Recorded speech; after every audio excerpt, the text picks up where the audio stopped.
kick off here with a song called Tell Me Ma, When I Go Home, the boys won't leave the girls alone. It's the first folk song I learned from my mother as a child. She was born in Belfast, and I'll tell you a little bit about that in a minute.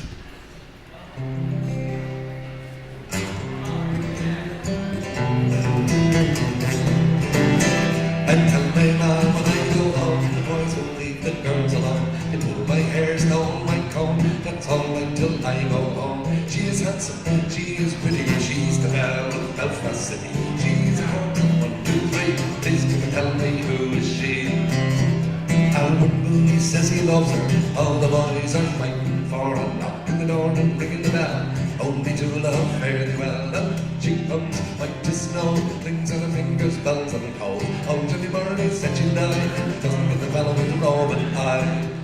And tell me now, when I go home, the boys won't leave the girls alone. They pull my hair, stole my comb, that's all right till I go home. She is handsome, she is pretty, she's the belle of Belfast City. She's a corporate 1, 2, 3, please can you tell me who is she?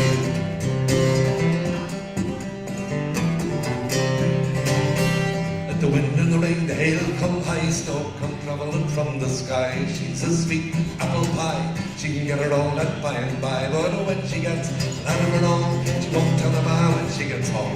Let them all come as they will, for it's Albert Mooney she loves still. But they not, I go home, boys won't leave the girls alone. They pull my hair, stole my comb, that's all right till I go home. She is handsome, she is pretty, she's the belle of Belfast City.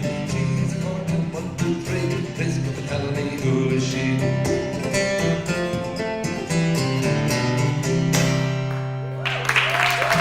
Thank you. Thank you very much. My mother was born in Belfast, and as a child, she was taken with her family to see the biggest ship in the world being built in their little backwater of the British Empire, little sectarian city of Belfast. So a couple of years ago, my wife and I went up to visit the exhibit in the Dockland area of Belfast, and they showed how the Titanic was built and who got the best jobs and who didn't. They didn't fudge or dodge any of the social issues of 100 years ago, and we saw the cabins that the wealthy folks stayed in, and we saw the cabins that the poor folks stayed in. The poor folks' cabin wasn't that bad, 2 bunk beds, a little hand wash basin, and presumably down the hallway a shower or a bathtub or something. There was one lad wandering around the exhibit wearing a t-shirt that read, "It was all right when it left here." He has a point, I suppose. I'd like to sing a song this time, take up the Irish drum. It's called a bowron. It's a goat skin drum.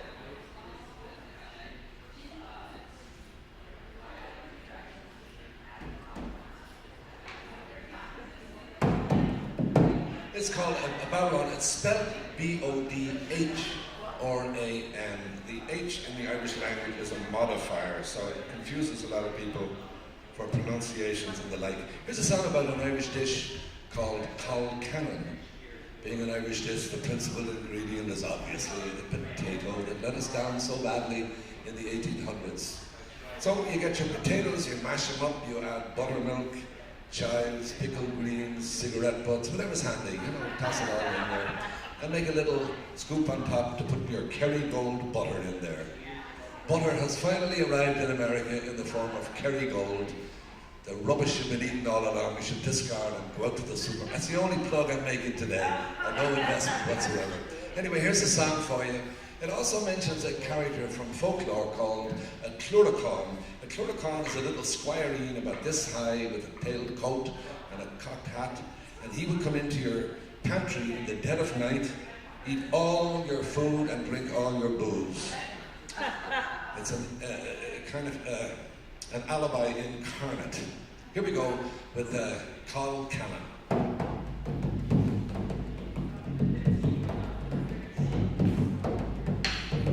Did you ever have colcannon made with lots of pickled greens? Oh, the greens as candy as mingle like a pictured in a dream.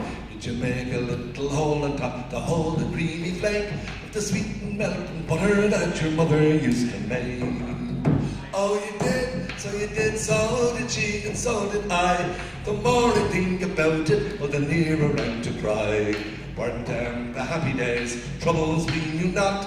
Our mother made call cannon in the little skillet pot. Ever take potato cake or boxty to the school, tucked underneath your oxter with your books and slate the rule. When teacher wasn't looking, sure a great big bite you take, the creamy flavoured something into sweet potato cake. Oh, you did, so did she, and so did I. And the more I think about it, the nearer I'm to cry. Weren't them the happy days, troubles we knew not. Our mother made call cannon in the little skillet pot. Did you ever go a-courting, lads, when the evening sun went down and the moon began a peeping from behind the hill of down? Did you wander down the boreen where the Cluracán was seen as you whispered loving phrases to your own dear sweet Colleen? Oh, you did, so did she, and so did I. And the more I think about it, the nearer I'm to cry. Weren't them the happy days, troubles we knew not. Our mother made call cannon in the little skillet pot. Oh, you did, so did she, and so did I. And the more I think about it, the nearer I'm to cry. Weren't them the happy days, troubles we knew not. Our mother made call cannon in the little skillet pot. Thank you.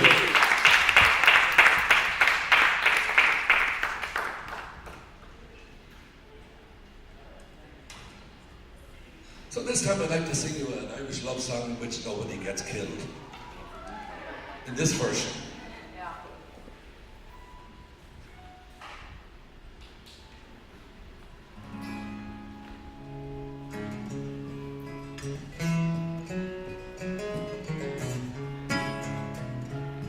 Near Banbridge town in the county down, one morning last July, down a boring green came a sweet collie. She smiled as she passed me by. She looked so neat from her two bare feet to the sheen of her nut brown hair. Such a coaxing elf, I shook myself to be sure I was really there. From Bantry Bay to Derry Quay, from Galway to Dublin town, no maid I've seen like the brown collie, but they left the county down.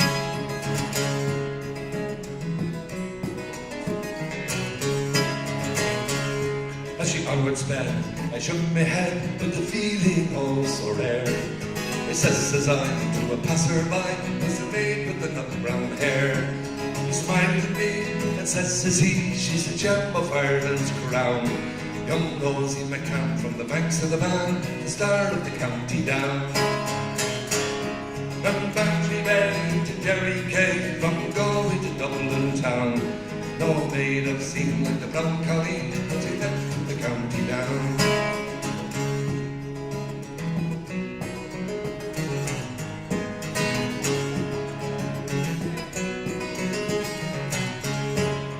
Harvest fair should be surely there, I'll dress in my Sunday clothes. Me hat cocked right, me boots shone bright, for a smile from the nut-brown rose. No pipe and smoke, a horse and a yoke, to me plough is a rust-coloured brown. Till the smiling bright by my own fireside sits the star of the county down.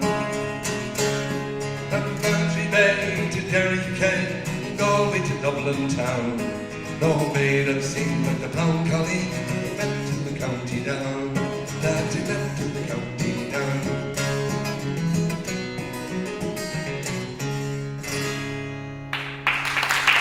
Thank you. Thanks a lot. I'd like to tell you about an ancient building about 45 miles northwest of Dublin. It's called Newgrange. It's a building that has never leaked. It's older than the pyramids by 300 or 400 years. It's called Newgrange, as I said. The building is corbelled, so you got a stone here, stone here, stone here. So any moisture that comes in leaches off to the sides of the building. Many of the stones were gathered big rocks from miles and miles away. They were architects, engineers, and importantly, astronomers, because they have this perfectly aligned to receive the winter solstice, the 21st of December. There's a lintel over the doorway, a box as they call it, and the sun, being Ireland, the sun may or may not make its modest appearance. It would beam down a long, long corridor, probably the length of this room here, and it turned all the big capstones into a golden bronze colour, and then it would just shine up on a big rock. We don't know what their practices were. They were obviously, it was for religious reasons to do with the birth and death and rebirth of the earth. It's perfectly aligned, so they really knew their onions. And there's an exhibit there you can visit, and they reenact the lighting by artificial light, so you get a sense of what the ancients experienced. They have a lottery every year, I understand. Last year, 30,000 people applied. There were 2 tickets granted per person for, I don't know, 3 or 4 dozen people total. This would happen over the space 19, 20, 21 of December.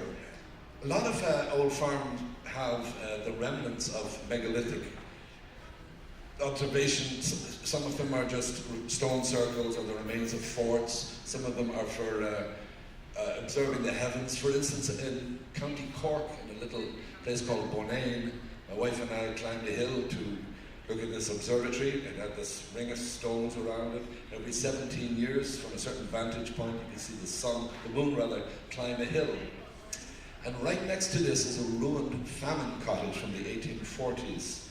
And these people, their prime subsistent food at the time was the potato, which provided, by the way, most of your nutritional needs. Now and then you could add a little protein to it in the form of cow's blood and so forth.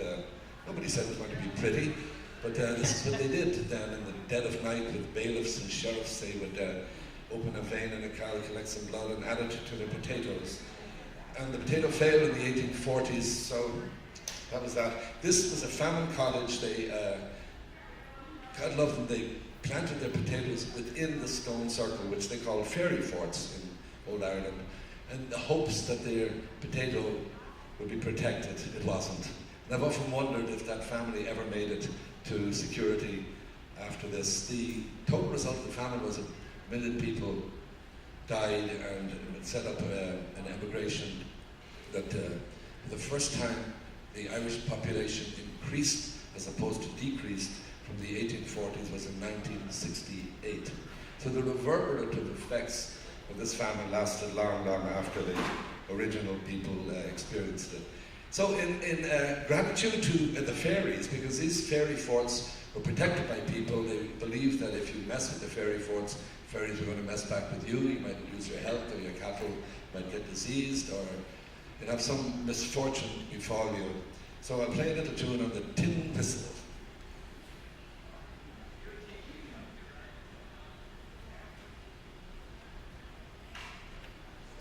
This is a rather fancy version of a tin whistle. It's just a little thing with 6 holes in it. It would betray you in an instant. Here's a tune called Rí na Sheog, which translates to the King of the Fairies.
Thank you. Yes.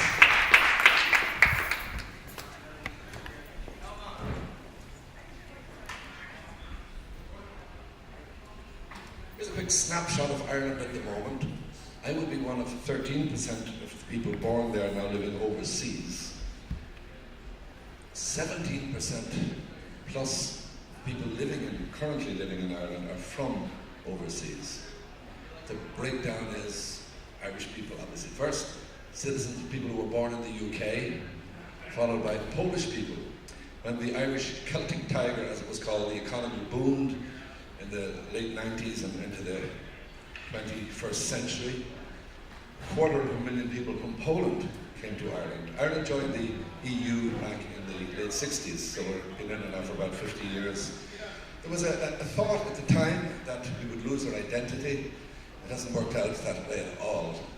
If anything, it's reinforced an identity, and Irish music and culture and so forth has become strength. It's a strength that's spreading all over the world. People come to Ireland to play traditional music from everywhere. It's quite a phenomenon. So we've become, as opposed to a major immigrant country, a net immigrant country. And so you've got Irish people, people born in the UK, Polish people. The third group, Lithuanians. If you remember about 8 or 9 years ago, a lot of European countries ending in IA joined the European Union. Macedonia, Albania, Romania, and so forth, and Lithuania. So, and they can go where the work is. And one of the benefits of this is it made Irish tradesmen and people in professions up their game a little bit, because these people came over a little hungrier for work than the Irish. And it's been quite an addition and a challenge to the society to accept all the newcomers. St. Patrick's Day Parade in Dublin used to be a very, very dark affair. The pubs were all closed. The army marched. Irish people did not march well. It was a duty to be performed with reluctance.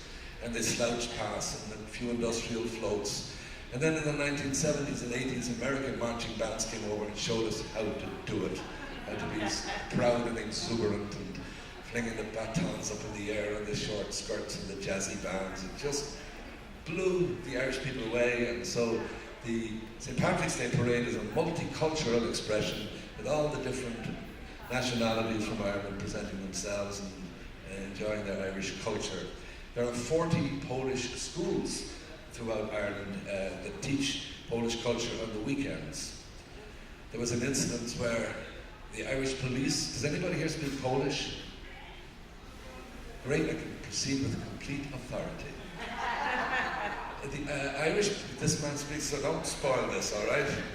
Yeah, I know a little bit. Okay, that's enough. You don't want to hear it. The man from Denmark, right? I'm actually from the Baltic area. I saw you wearing a Danish hat, so excuse me. Anyway, back to my little story here. There was infractions being committed, motor car infractions, going through red lights and odds over stop signs and parking tickets and so forth. And the culprit was somebody called Pravo Jazdy.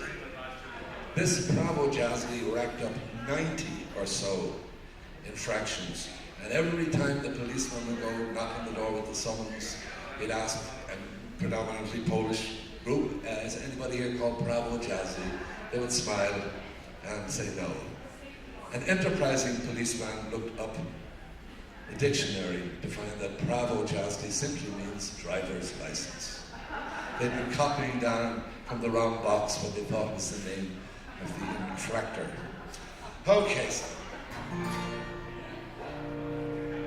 here's a song that we have a group in Ireland called Irish Travellers. They used to be known as tinkers, tinsmiths. The word tinker has become a pejorative over the years. There's a population of about 37,000 of them. They're less than 1% of the population.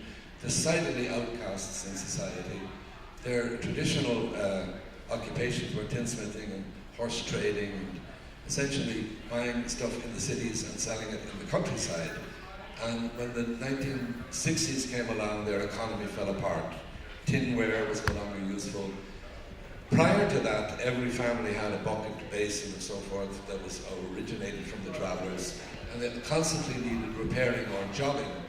And so travellers would arrive in a small town, and the women would set off begging, and they might often have a big basket that would contain useful little household items like clothing, pins and pegs for lines, knitting needles, barrettes, combs, religious pictures, that kind of stuff, little knickknacks and doodads. And they would go door to door selling these things and begging for used and old clothing. And the men would sit out in the village green and offer to repair the tinware that, of course, degrades over time. They themselves have a huge cleanliness taboos. They would have 7 or 8 different basins for specific purposes. One for washing men's clothing in, one for women's clothing, one for preparing food in, one for preparing vegetables, meat, another one for the baby's diapers, the baby's nappies. And if these were used for the incorrect purpose, they would be considered terminally unclean and thrown away. It's very, very common among nomadic peoples to have these very, very stern, hard, fast rules about protecting their health. The original travellers of the world were the Jews, and they elevated their practices to rituals over time. Very sensible things about not eating shellfish because you can get sick, and cloven hooved animals and so forth to get salmonella or whatever disease you can get. So these are more of the forms of protection. As a youngster, I managed to meet up with a traveller and travelled around Ireland with him. He was a banjo player and I played the guitar. So I got to meet a lot of the travelling community. You would see their barrel-top wagons with the stovepipe coming out the middle, spotless inside. That outdoor it might look like a tip, but inside the spot is like very, very clean inside, astonishingly so. And through him I met a lot of performers that would travel around the fairs. This is in the 1960s, travel around the fairs and the race courses and football games, and we'd play on the street and have a pitch and open a banjo case and people would throw money in. Sometimes he'd go into a pub and he'd hold the banjo up in the air. It was quite famous. His name is Paddy Dunn. He'd hold the banjo up in the air and he'd say, "My father gave me this banjo, and as long as I can play it, make people happy, I won't starve." At which point he'd slap his commodious belly. And he'd say, "If you can contribute, we're going to pass the hat in a little while. If you can't contribute, we want to see you smile, but we don't want too many smiles." So we'd play a few tunes and pass the hat. He had one song that was very popular called Sullivan's John, all about a settled young man who runs away with a band of travellers.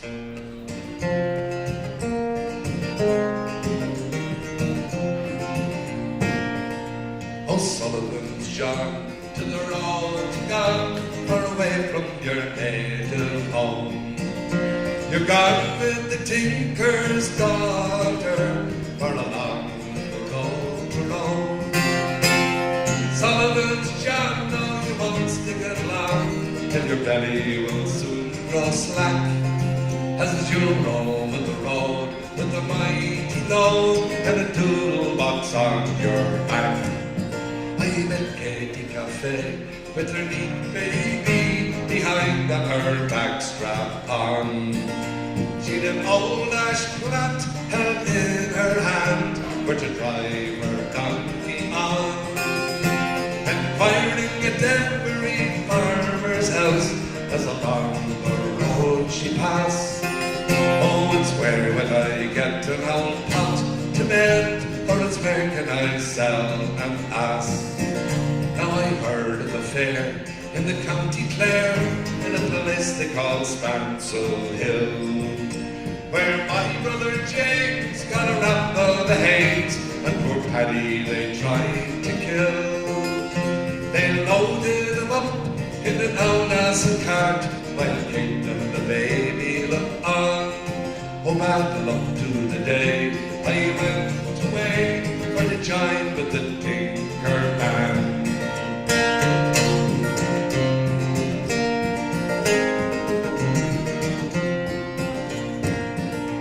Oh, Sullivan's John, to the road you go, far away from your native home. You're gone with the tinker's daughter, for along the road to Rome. Sullivan's John, no, you won't stick it long, and your belly will soon grow slack, as you roll with the road with the mighty load and the toolbox on your back. Thank you. Thank you. Well, Irish society up until 1169, there was anywhere from 250 to 350 little kingdoms within this small country, 300 miles long and about 160 wide. And it was a highly stratified society. You knew your place and you stuck to it. Some of these were just warlords. They were around for a little while and then they were conquered. Some of them were dynastic families. They're in power for 1,000 years, the O'Neill family. The fellow who kidnapped St. Patrick was an interesting guy. His name was Niall Ní Gaelach, which translates to Nile of the Nine Hostages. He was a slaver. He captured people wherever he could and brought them back to Ireland and set them to work. Patrick worked there for 6 years.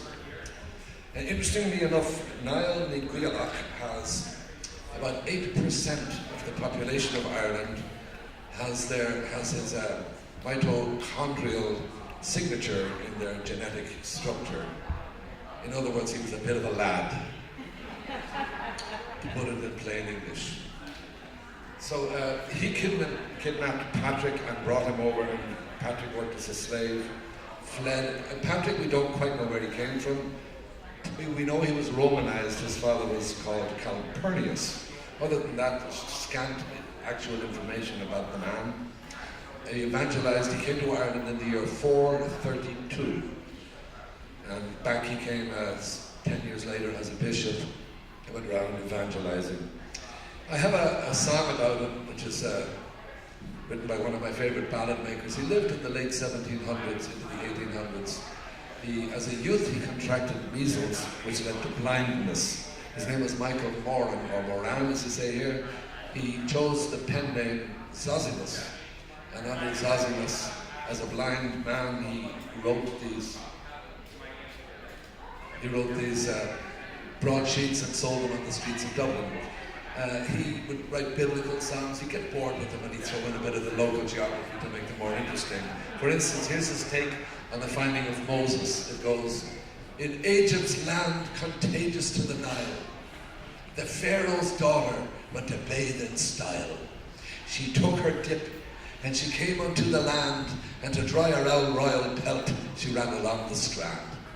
But then a bulrush tripped her, whereupon she saw a little babby in a wad of straw. She took it to the Pharaoh, said he, in accents mild and grand, thundered, Jesus Christ almighty girl, where did you get the child?" Some of you know your chronology here.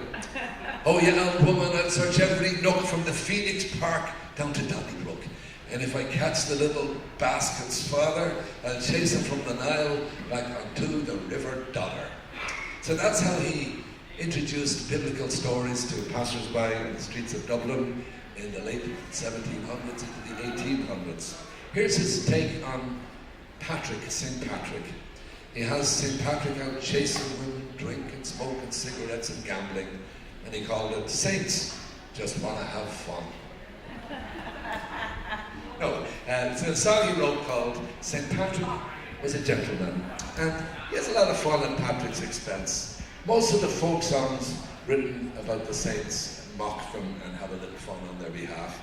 When I was a youngster in the 1960s, I think in 1963 or 64, we got our own national television. And prior to that, you could watch various iterations of Snow, depending on how high your area was, from BBC, UTV, or Welsh television.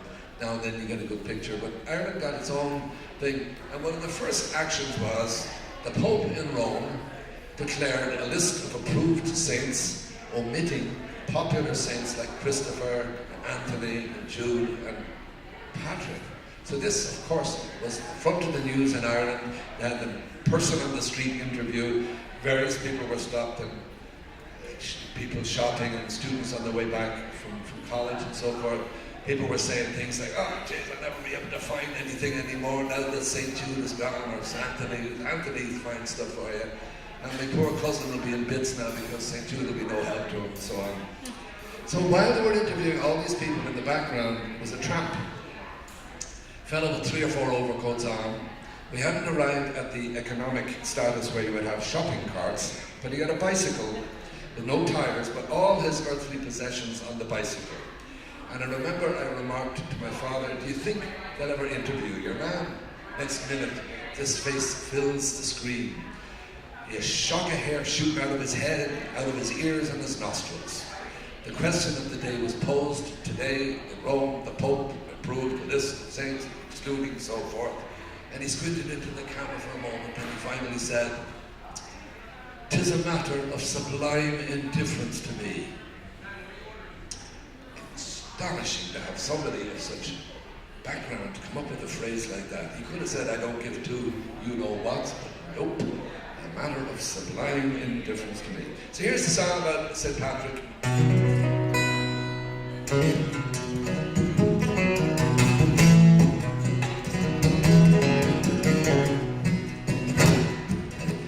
St. Patrick was a gentleman, he gave of decent people. He built a church in Dublin town and wanted to whiskey. His father was a Gallagher, his mother was a Grady, and his aunt was Arnold Shaughnessy, his uncle was a Brady. With the winds are very high, and so's the hill of Poser. There's Ilmatire, no Poser.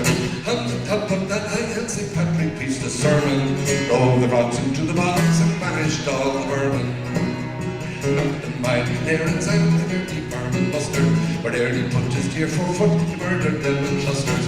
The boats had popped the frogs, so some hop hastened to the water. Snakes committed suicide to save themselves from slaughter. And 100,000 vipers blew, charged sweet discourses. 9 of them in Killaloo did soups and second courses. Climbed up crawling in the grass, disgusted all the nation.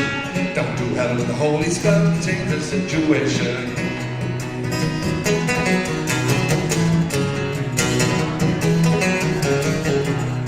It's a wonder now, the Irish towns, they are so free and frisky. Sure, St. Patrick taught us that as well as making whiskey. It's a wonder the saint himself could understand distilling, but his mother kept a sheepy chop with how the fed was skilling. Where I went as fortunate as to be back in Ulster, I'll be rounded from the continent, never more Ulster.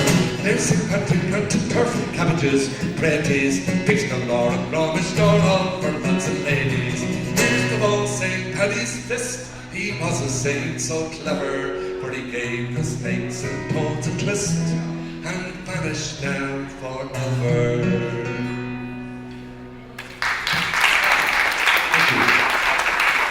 Thank you. Here we are now halfway through the program and I haven't mentioned the English yet, huh?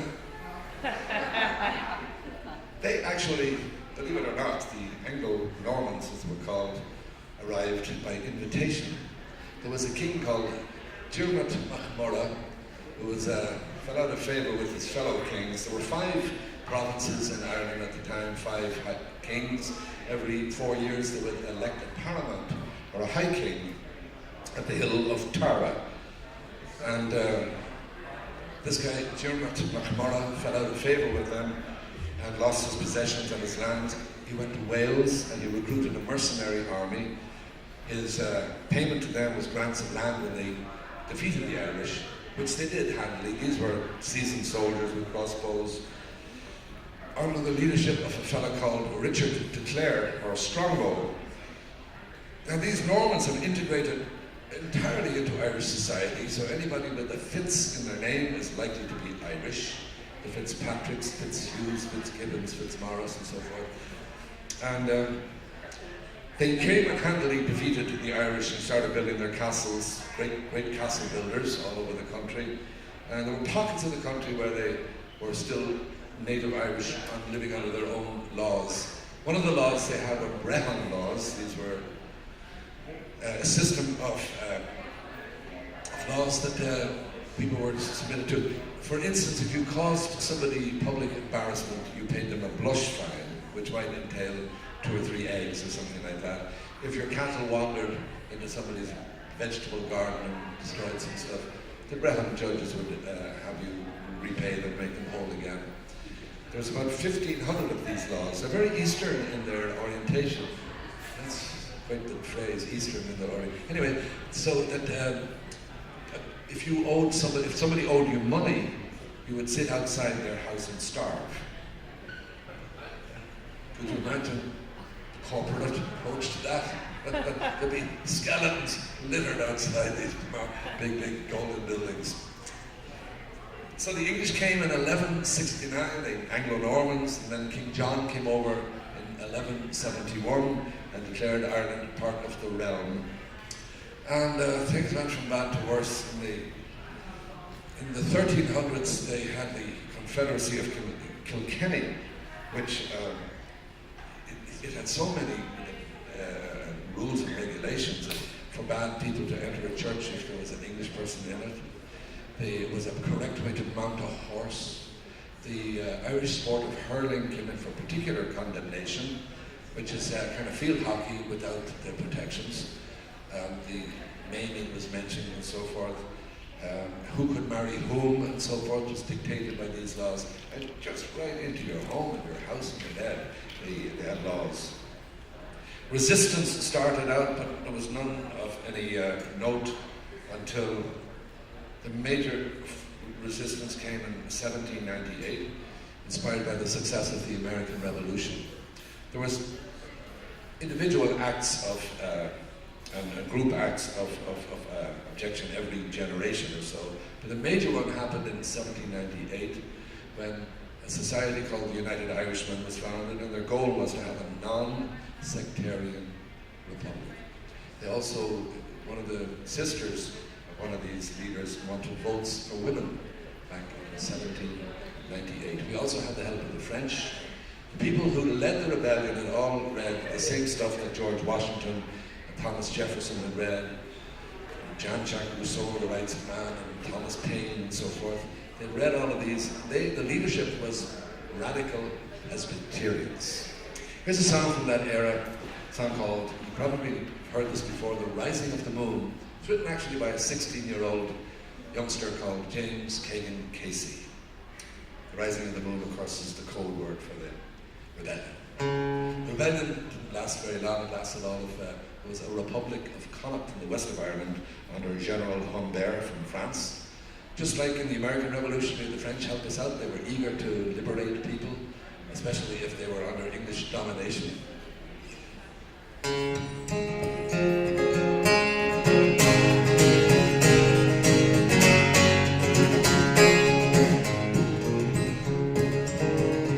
Oh, then tell me, Sean O'Farrell, tell me why you hurry so. Hush your buckle, hush and listen, his cheeks were all at low. I've heard orders from the captain, get you ready quick and soon, for the pikes must be together by the rising of the moon. By the rising of the moon, by the rising of the moon. The pikes must be together by the rising of the moon. Oh, then tell me, Sean O'Farrell, where the gathering is to be. At the old spot by the river, right well known to you and me. One more word for signal token, whistle out to march and tune, and you pike upon your shoulder by the rising of the moon. By the rising of the moon, by the rising of the moon. You pike upon your shoulder by the rising of the moon. Many's a mud-walled cabin, eyes are watching through the night. Many a manly heart is beating for the blessed morning light. Murmurs wrangle on the valley with the banshee's lonely croon, and 1,000 blades were flashing by the rising of the moon. By the rising of the moon, by the rising of the moon. 1,000 blades were flashing by the rising of the moon.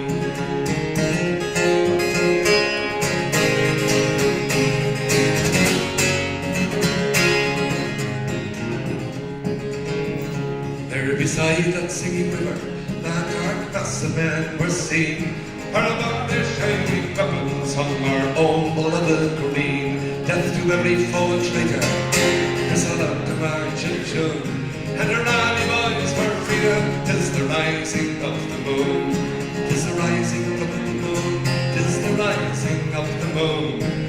Rally boys for freedom, 'tis the rising of the moon. Well, they fought for dear old Ireland, full bitter was their fate. We never will forget those gallant men of '98. They're still the men of action, with hearts and manly bloom, who would follow in their footsteps at the rising of the moon. At the rising of the moon, at the rising of the moon. Who would follow in their footsteps at the rising of the moon.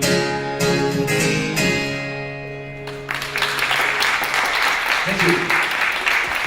Thank you. Well, it was in the 1700s that the Irish language started to be replaced by the English language. It was considered commercially useless, and there was also kind of a shame attached to the Irish language because it was always backward looking and considered backward, and it was not useful. It wouldn't be a kind of a language you used to write a technical manual in, but if you wanted to write poetry or praise somebody or write a descriptive pieces, it's a good language for that. You have an American city which is derived from an Irish name, the city of Baltimore. Ballia Timor, Lord Calverton, Lord Baltimore came over here and as he founded the city. At the time he had lived in Ireland and he had done some service to the Crown, which he received a title. He lived in a town called Ballia Timor in Longford, the town of the big house. So that's how Baltimore became anglicised. That's a sad thing that happened. Our whole culture was the renaming. There's a wonderful play written by Brian Friel, a great dramatist, called Translations, in which a British cartography team visits in Northern Ireland and in Donegal, and they start measuring and graphing the countryside and renaming. And in renaming, you lose history. For instance, you can go out throughout Ireland, there's Bally this and Bally that and Bally the other. It means town of. How are we doing? Yeah, 12:50. Okay. I got another 5 more minutes to go. Got to cram in 45 years of history. So I'll sing you some of the Irish language to just let you hear how it sounds.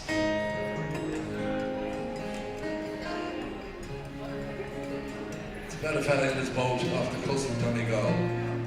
There's 6 little areas around Ireland that are called Gaeltacht areas, where the language is spoken in the families, in the churches, in the homes, and supermarkets and schools, and they have kind of government incentives to kind of keep them intact. So this song describes his boat as being sleek and sturdy, fast and beautiful, and he's fishing in the little islands off the coast of Donegal.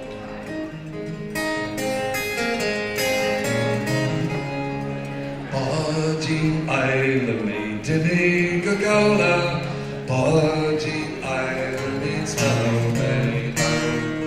Body Island me Dimmy Gagala, Body Island means fellow me. Body Dira, Body Tonta, Body Baya, Body Island me. Body Pida, Body Pianta, Body Island means fellow me.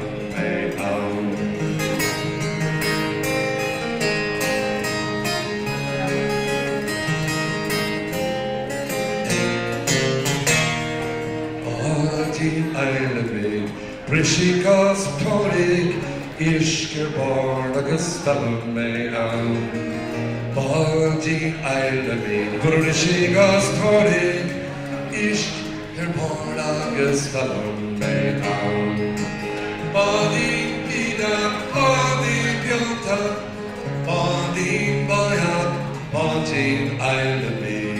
Body Dira, Body Tonta, Body Island means fellow me.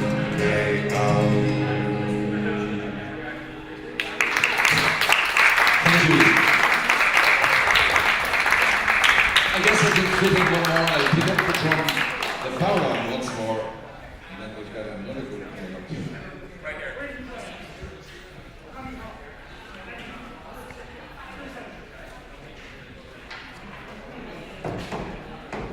There's a song called The Rocky Road to Dublin, about a fella leaving his home in the west of Ireland to make his way to Dublin to get the boat to go work the harvest in Britain. Nice clip to this song, it's a slip jig. The chorus goes 1, 2, 3, 4, 5. Hunt the hare and turn him down the rocky road and all the ways to Dublin, back for Longleada. Yeah, bits of it anyway, try it.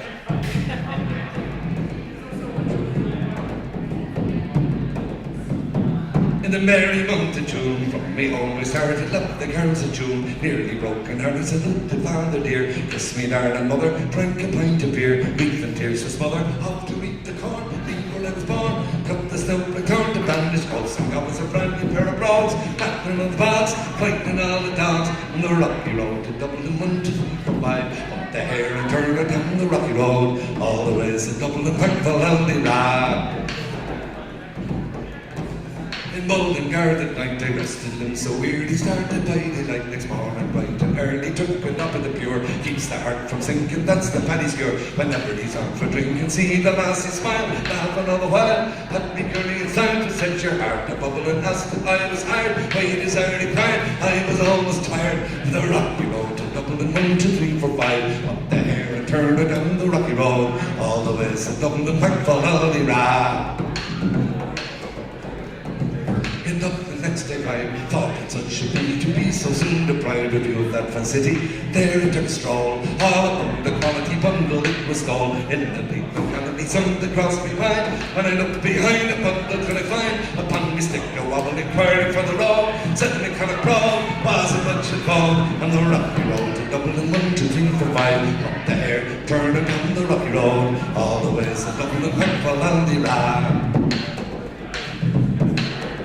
From there I got away, spirits never fail, and down the quay as the ship was sailing, the captain let me roar, said that roaring Paddy, when I jumped aboard a cabin found for Paddy, went down among the pigs, made some hearty bricks, down some hearty jigs, water round the bubble and men of Holyhead, wish myself was dead and bet the far instead, and the rocky road to Dublin, 1, 2, 3, 4, 5, up the hare, turn her down the rocky road, all the ways to Dublin, thankful only rag.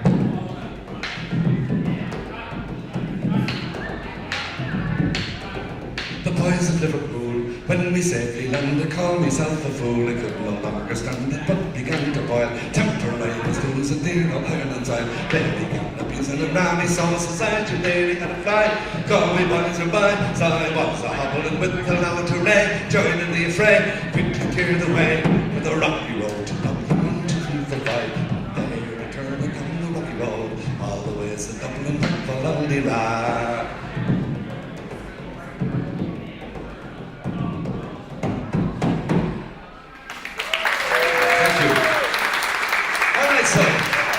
I want to thank you all. I want to thank Professor Fabiano for inviting me here, and it's been a wonderful day for me today. I hope you enjoy the rest of the international day. Thank you.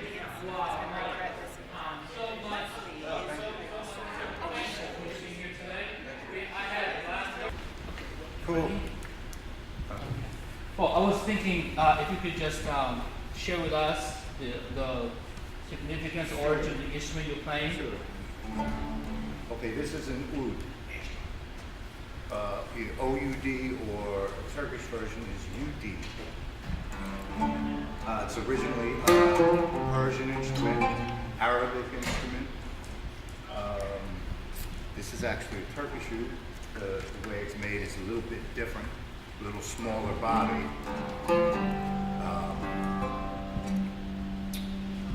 Major instrument in traditional Arabic music, but it's found throughout the Middle East, into Israel and even areas of Eastern Europe.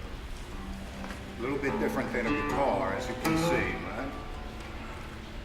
It's fretless. There's no frets like the guitar. Also, in the traditional music, it's all melodic. So harmony is not really involved. The way I play it, sometimes I might add some harmony, but in the tradition, there's no harmony.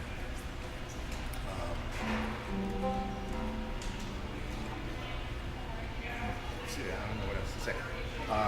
Construction, you can see this is classic Middle Eastern construction for string instruments. We're used to flat backs on guitars.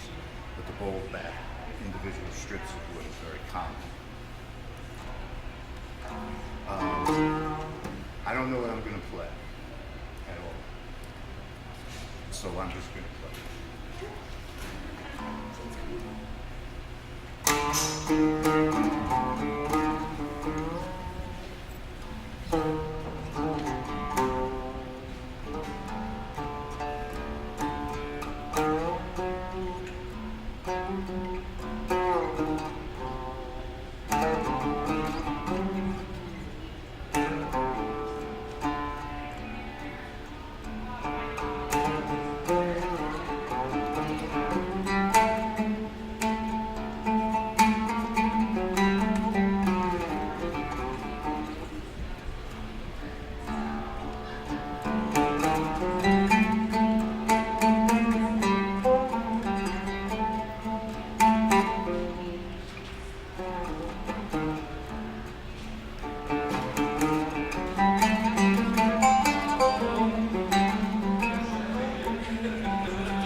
Characteristic of Arabic and Turkish music, traditional music, is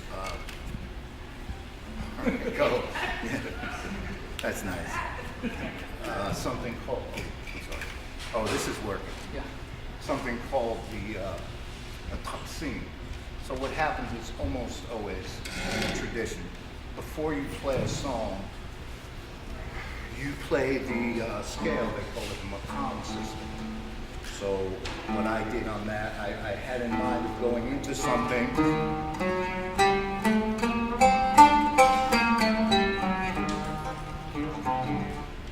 Hear the scale.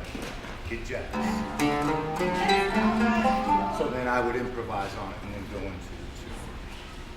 Also interesting about Arabic music is their scale system. The maqam system is a little bit different than ours in that they use quarter tones. It's in the scale. For instance, you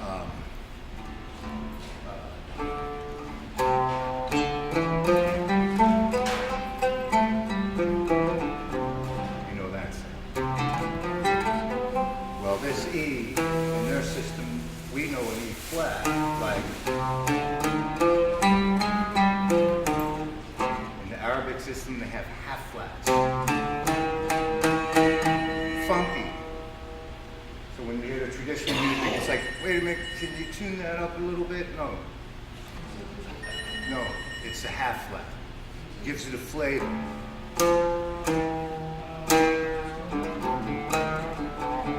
Questions? Do I hear a little flamenco in there? Well, you would because of the Arabs in Spain. Right. Yes, the Arab influence.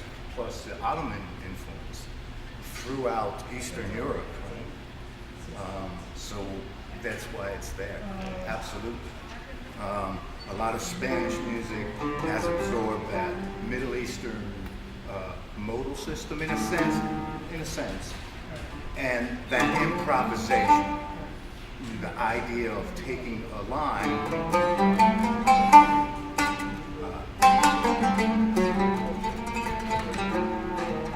I'm gonna flourish it, you know what I mean?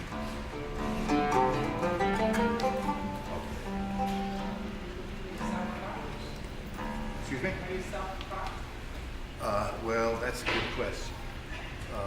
No. I mean, with the oud, I know, but musically, I'm not so. Okay, so we want another piece. So this one, listen to this sound. I'll play a little top C. You hear it. E half flat.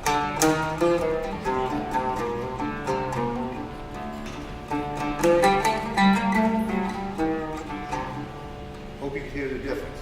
It's not this. That's the first piece. It's that.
One thing I've been doing is experimenting with playing jazz on the oud.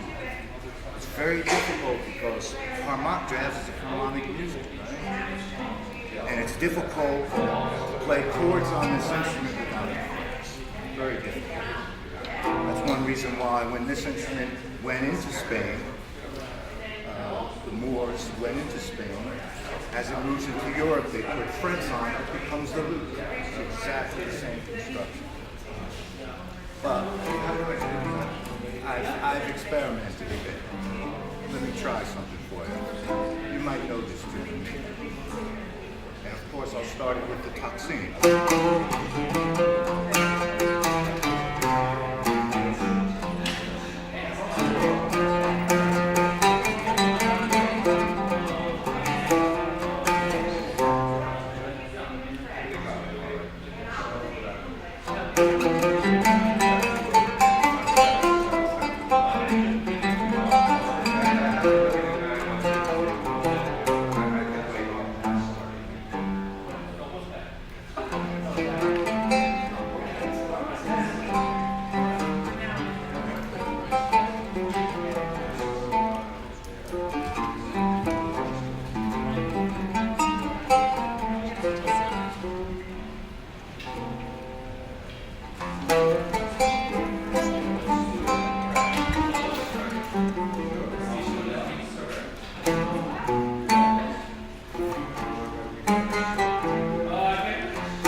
Getting sentimental over you?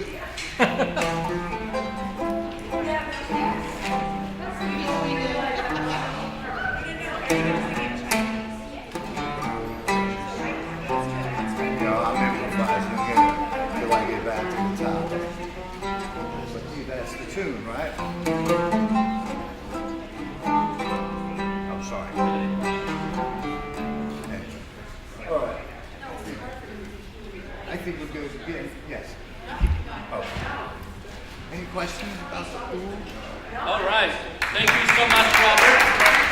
Incredible performance. The history of that was really, really interesting. All right. Thank you so much. Thank you very much.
Oh, my good volume, she says.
Okay, it's 11:30, or 11:45. Right. And Michael, it's your turn. All Thank- right, welcome thank you. everybody. All right. Welcome Michael. I'm Luke. All right. Thank you. Are you nervous? Thank you. Yeah, a little nervous. You should be nervous. Yeah, I should, yeah. Sometimes it happens, you know. All right. Uh, I have a video. You want to play the video? I will get the video Afterwards? after I make the little demonstration. Okay. Then after we will play the video that will give what I'm supposed to do, right? Préférez en français? You want? Préférez parler en français? Tu veux que je parle français? Non. No, Michael's actually, he's a little language French. Yeah. Thank you very much for make me to be here, and then I meant it, that's true. Yes, I was meant to be here.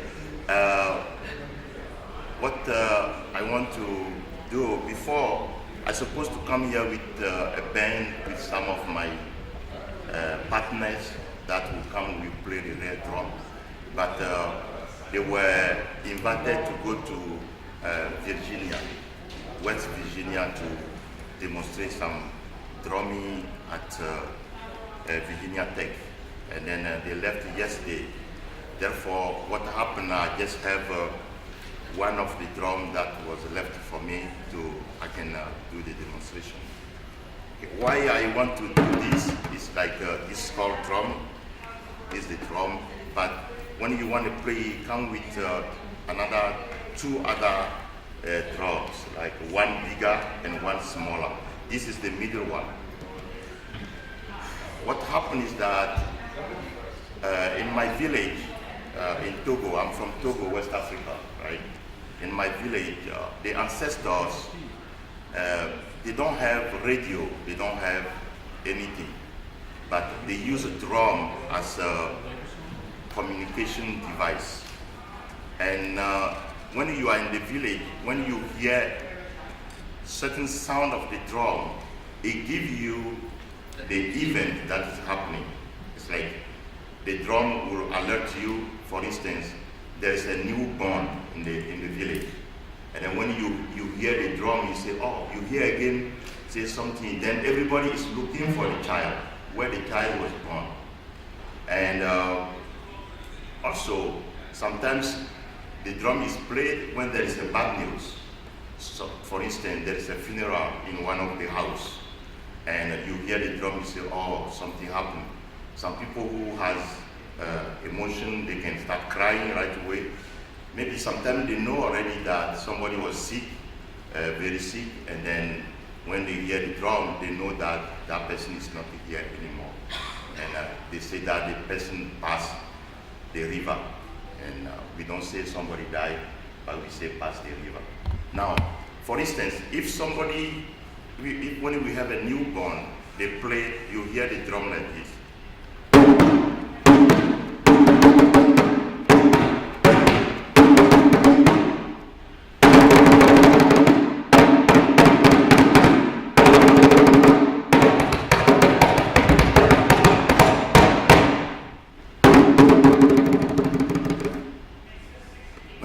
That, you know that they say that we have one body added to the population. It means you have a newborn and everybody is happy. But what happened, they go to the wells to get water and a place before. They can see how many people, how many women or ladies are pregnant. And then it makes everybody to think, who got the baby now? Who was the baby? Because they don't go to the hospital, really. Everything is done in the house. And they have also their specialists. They are kind of like a traditional nurse, and they will take care of the business and everything in the house. And I want you to know that this is the importance of the communication. Then sometimes we hear drum, we just think like it's just for music or whatever, but it represents something very important and for some other tradition and culture in Africa, very importantly. And then the second one, when, for instance, there is a deaf, you can hear like this.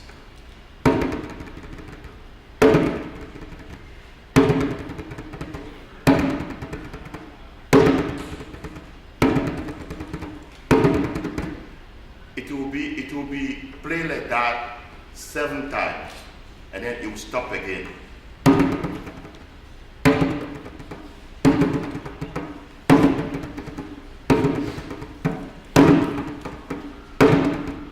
When you hear that, you see, I can feel the emotion. It penetrates me, because what is happening, it go to your heart. You know that somebody passed through the river, and that's how the ancestor or our grandparents, they used to communicate, and for the whole village. Also, sometimes they use gun, and then I try to get a gun, but my partners, they have only 2 guns, because when they play, one person will play one to get the sound. But I didn't get any gun. But they use the gun also as communication devices that help to communicate. Until when we grow up, we know radio, and then the radio, and then they have a microphone. The mic is kind of like the one that we have in the hand. It has a big open, and then you just use it and click it, and then they can make announcement in the village. Now we try to make it a little more, take it away from the traditional way, and try to follow the global technology a little bit. And then now I heard that even in my village, they try to, the government is bringing electric in my village now. And from there, we have many meetings that how we can try to change the way the communication is done. Today, what I want to do is that normally, if my partner were there, we would have a very good playing. But I want to make a little demonstration. It's like everybody, if I say ah, you say ah. Ah. Ah. O. O. E. E. Now, what we will do is this. E. O. A. O. A. E. Now, this part you say A. A. E. O. Now, E.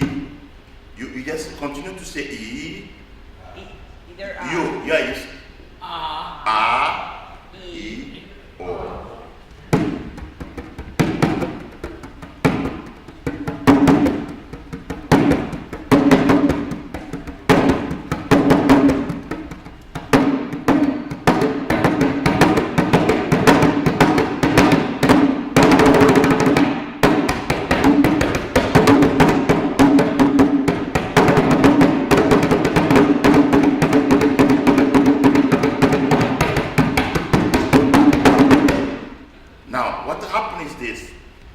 That the way I dress is like every time when they want to, you hear the drum, they want to perform. I want to put the video there for you. This is the traditional. You have this like this, then you put it like this, and you turn it. You see everybody will turn it like this, and then the way they dance, they stand up, and then by the sound of the music. You see them, they go 1 foot, and then after, when the music gets a little bit more energizing, you see them, they dance like this. Everybody dance like this.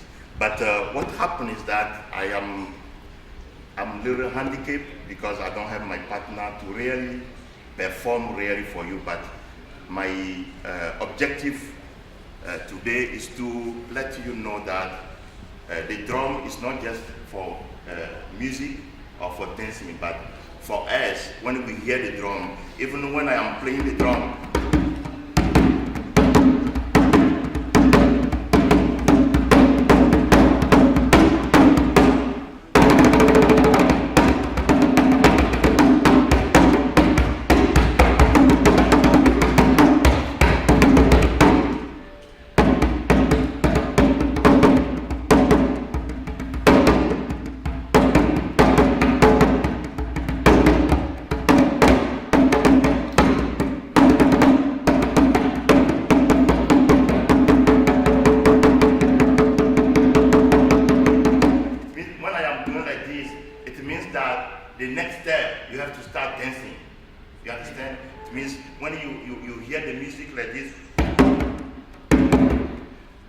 Means the slow movement make you to just put your foot one like this, and then you hear the sound, and then you can see. You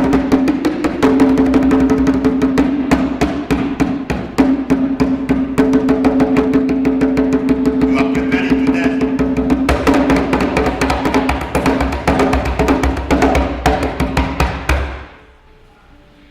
Now I will try to get to the video. You can watch a little bit, and that's what I have for this event today. And then I want to thank you for being here, and thank you very much. Thank you, Middlesex. Okay.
You see, you hear the drum, but they are like a three other drums that connect to the music to make a sound like that.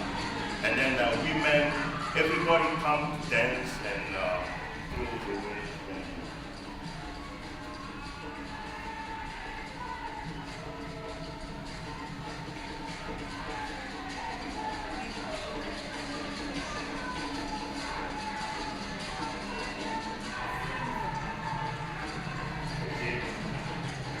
See the drummer there?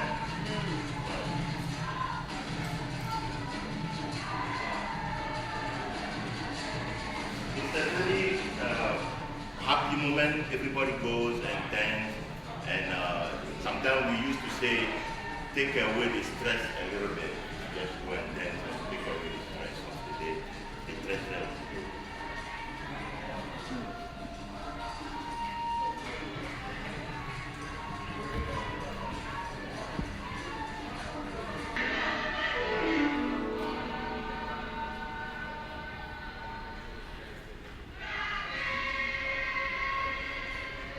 You got the big drum.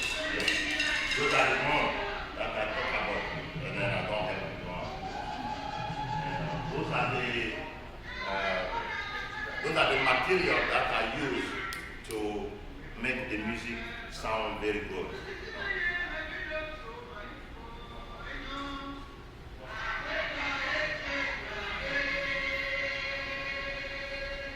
I want to make sure that it's not just like you hear the music, but you see also what are the instruments that are played, and give you a little bit the idea of what happened.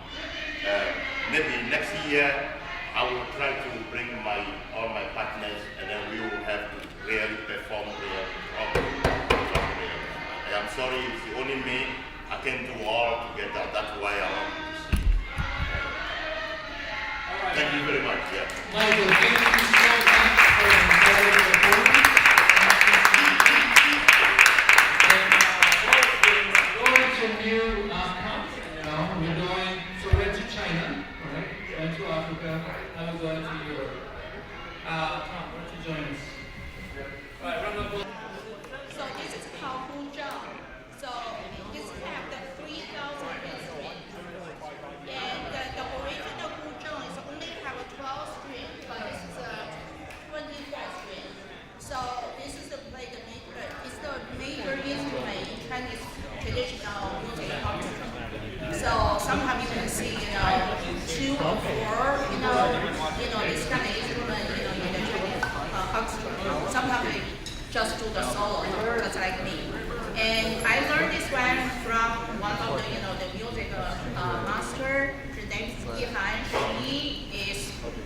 very popular musician in China, and I just learned 2 years with her, but she's excellent, you know. So now I'm on the level 4, level 5. So the highest level is like a 10, but after 10, level 10, they have a professional level. So it's hard to get into for the now the professional, you know. It's not for the for the student like me. It's hard to get into level 10 or level 9. So probably I will be my highest level, probably level 6. But you can hear this is very, very beautiful, you know, especially play the music like a song, like waterfall, right? So, right? And sometimes they can play like a rock, you know, independent of like. But my left hand is to play, you know, my left hand, so my right hand, you know, is the play, it's major one, but left hand, when I push down the string, you will hear the difference tone. I play down like this. Oh, so loud. So you can hear, you know, the curve.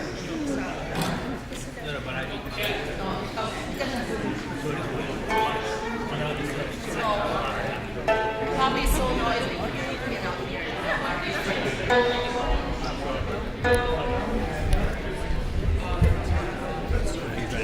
Yeah, over Steve's head a little bit. Okay, so today I'm That's going good, to play 2 songs. The first one called actually it's hard to translate to English, you know, but Chinese called the label Bensu Boat, you know, boat. So you can hear it, you know. And the second song will be Fisherman song. So you can hear more of you know, those kind of music, right? So the first one. All right, thank you, Andy. You're welcome.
cannot concentrate, you know. So I can perform pretty good at home, but this is not very good. I made a couple of mistakes, you know, yeah. It's supposed to be really good, you know, yeah. This is really hard, you know. Really hard skill, you know. Yeah. Okay. So next one will be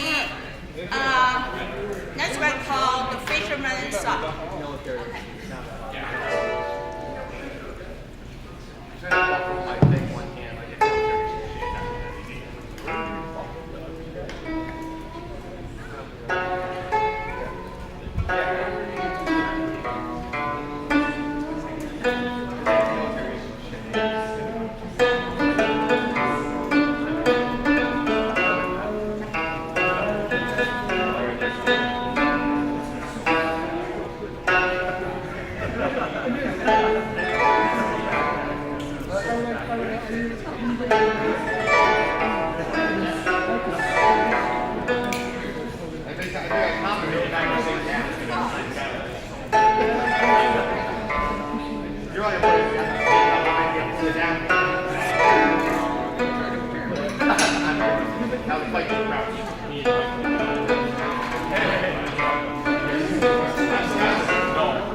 Hey, excuse me, you guys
in China for a few more minutes before Mike and his band go on. Made a couple minutes there. All right, so Cindy, you were was good, amazing now.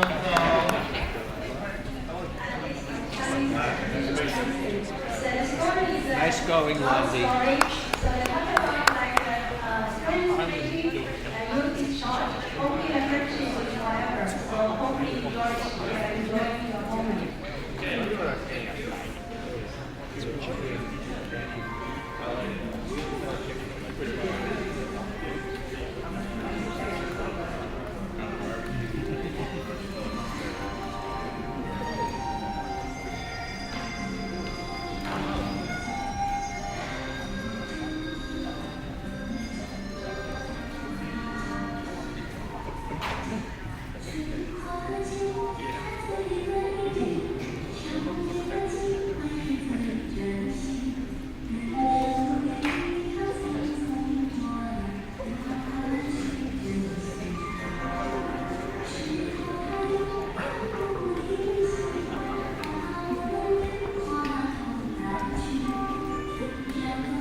celebrate rock and roll the way it's always been, derived from blues, the way it's always been in this country.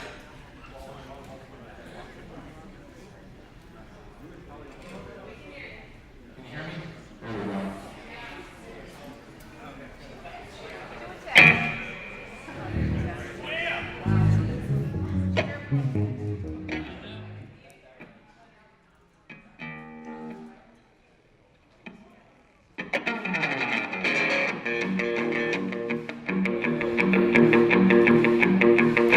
Thank you.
Thank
Yeah, bring it down a little bit. There you go. Because we can't pick up.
So you're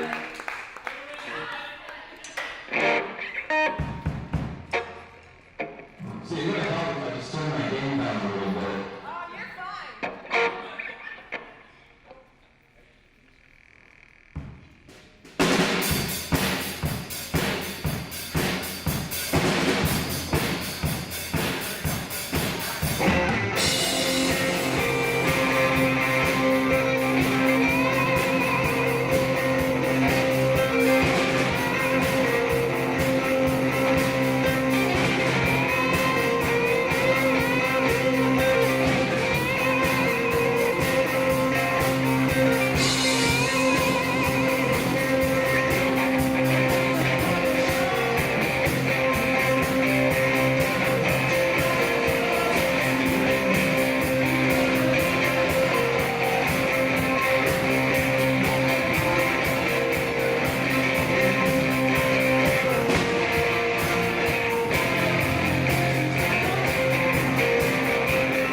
Ladies and gentlemen, as I go to pursue my dreams, I want to dedicate this final song to say goodbye to MXCC and hello to a new chapter.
fair.